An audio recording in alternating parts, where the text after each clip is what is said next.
हिंगोली जिल्ह्यातल्या वसमत तालुक्यातील राजवाडी या परिसरामध्ये मी उभा आहे।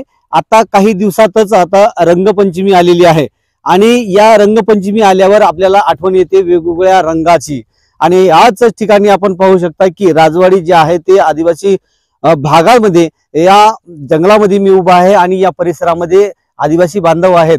तर या परिसरामध्ये जे पळसाचे झाड आहेत नेहमी आपण लाल रंगाचे पाहतो, परंतु या ठिकाणी पिवळे रंगाचं या ठिकाणी झाड आपल्याला दिसत आहे। आणि त्याचं काय महत्व आहे आपण थोडक्यात जाणून घेऊयात। काय महत्व आहे थोडक्यात सांगा। आता हे बऱ्याच दिवसापासून आज जवळजवळ 65 वर्ष वय झालेलं आहे माझं। हे काय माझ्या पाण्यात झालं नाही, आज नवीन पाण्यात आलेलं आहे। हे आम्हाला याची काहीतरी माहिती द्यावा, याच्यापासून काय फायदा होते। हे बरेच दिवसापासून आम्ही या वयापासून आम्हाला काय पाण्यात लक्षात आलेलं झालं नाही, हे आज आम्ही पाहिलं आहे। आपण काय सांगाल या झाडाचं महत्व? आतापर्यंत हे झाड जंगलात रानात आम्ही बऱ्याच वेळेस जातो, परंतु अद्यापर्यंत आम्हाला असं नवीन प्रकारचं झाड हे आमच्या गावाच्या शिवाराच्या हद्दीमध्ये आढळून आलेलं आहे। त्यामुळे याच्यावर शासनाने योग्य प्रकारचे त्या झाडाचे संगोपन करून त्याला कोणीही नेणार नाही याची शासनाने दखल घ्यावी व त्याचं संगोपन करावं हीच विनंती शासनास करतो। या संदर्भात आपण आज निवेदन देखील या झाडाचा जवळ दिलेलं आहे। काय सांगा? संबंधित ग्रामपंचायत चे सरपंच यांना आम्ही भारतीय आदिवासी पॅंथर संघटनेच्या वतीने निवेदन देण्यात आलेलं आहे की या झाडाचं संगोपन करून त्याचं संरक्षण करण्यात यावं। सर, आपण काय सांगाल थोडक्यात या जे झाडं आहेत ते त्याचा ऱ्हास होत चाललेला आहे, प्रशासन काय केलं पाहिजे?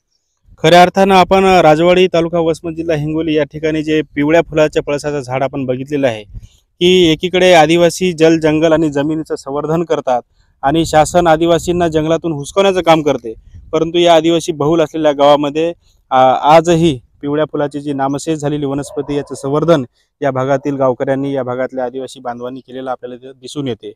हे पिवळ्या पळसाच्या फुलाचं विशेष आरोग्यासाठी अत्यंत आवश्यक असं हे वनस्पती आहे।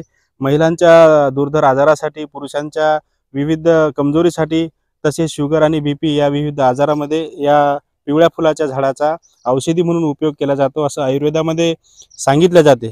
परंतु ही जी नामशेष झालेली वनस्पती आहे पिवळ्या पळसाच्या फुलांची, ही दुर्मिळ भागामध्ये आढळून आल्या असल्यामुळे इथल्या वन विभाग, इथले तहसील आणि ग्रामपंचायत आणि ही जी जमीन आपण बघतो ही रेल्वे विभागाने संपादित केलेली जमीन आहे।